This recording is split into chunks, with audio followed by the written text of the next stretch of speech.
Parte de una identidad y de un heriedo, el escritor Xoán Santori busca como narrador ser una voz colectiva, vocación con la que presenta la súa última obra titulada La fábrica de lluz, que lle editada pola editorial Universos, onde se entemecen y casen les cróniques periodístiques que se convierten en auténticos poemes o los testimonios históricos que non necesiten de mayor fabulación, pero sí de una detallista capacidad de observación.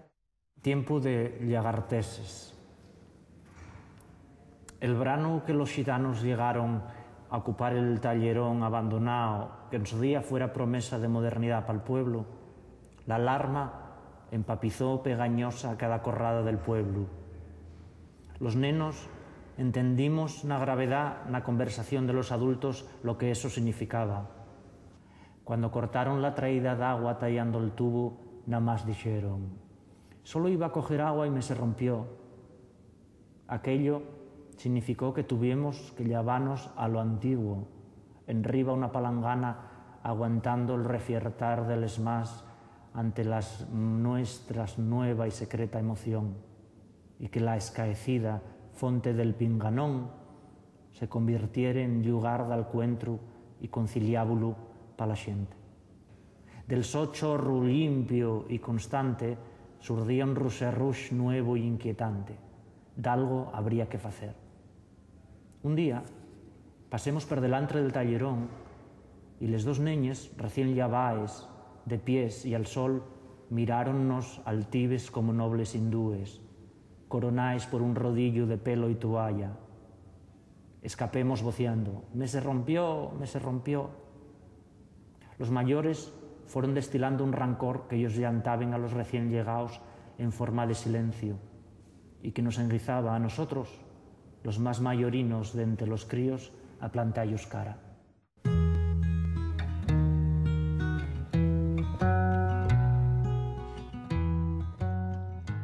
La fábrica de lluz, contra lo que parece que hay una fábrica de bienes materiales donde se forja acero, fierro, pues ye exactamente lo contrario, un sitio donde la forja de esa claridad, de esos rellumos, pero no que tienen los bienes naturales, sino la propia memoria o los ciudadanos de este colectivo del que somos parte, ¿no?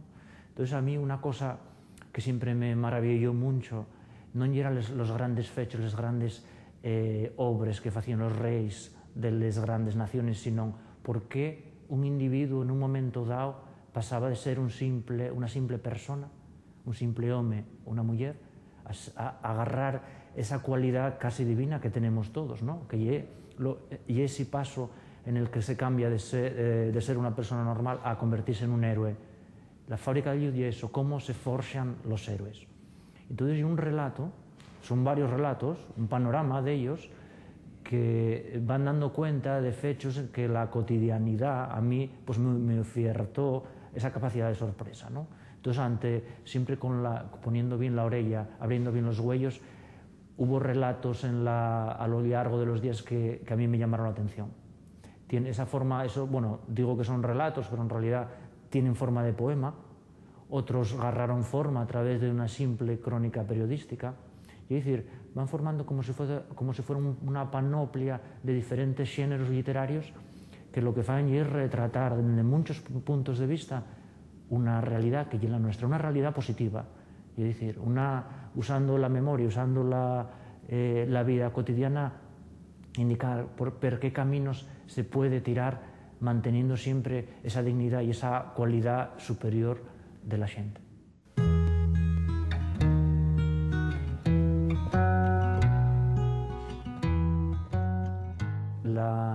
La fábrica de lluz y una continuación, sin ser parte de un conjunto, pero sí que lleva un paso más adelante de esa carrera de escritor, ese camino de escritor que yo sigo y del que el paso previo fue la otra novela mía titulada La heredad, donde sí hacía un retrato en las mismas claves, pero desde un punto de vista personal. Es decir, el narrador, la persona que va dando cuenta de esa maravilla cotidiana soy yo, o era yo en la otra obra.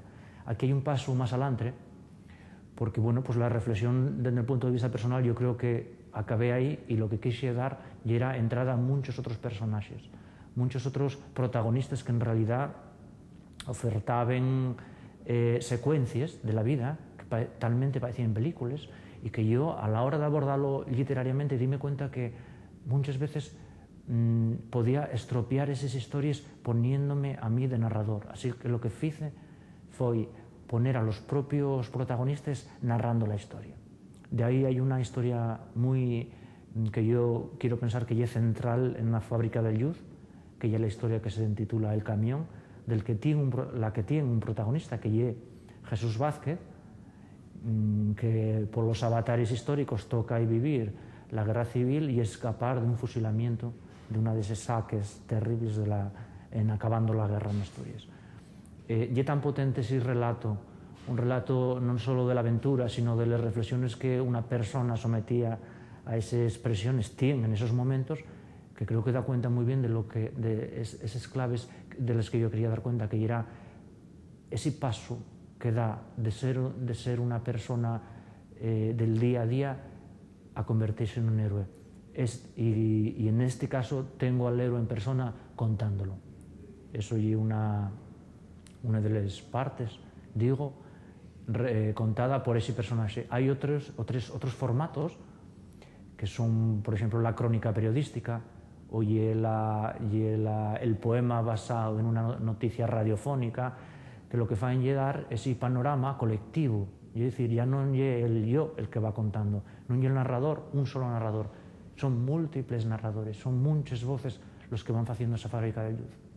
Y que si cada uno de ellos no es un foco que da mucha potencia lumínica, lo que se fai cada uno xunto con l'otro e con l'otro e con l'otro e forxar esa luz colectiva que é la que está detrás deste relato.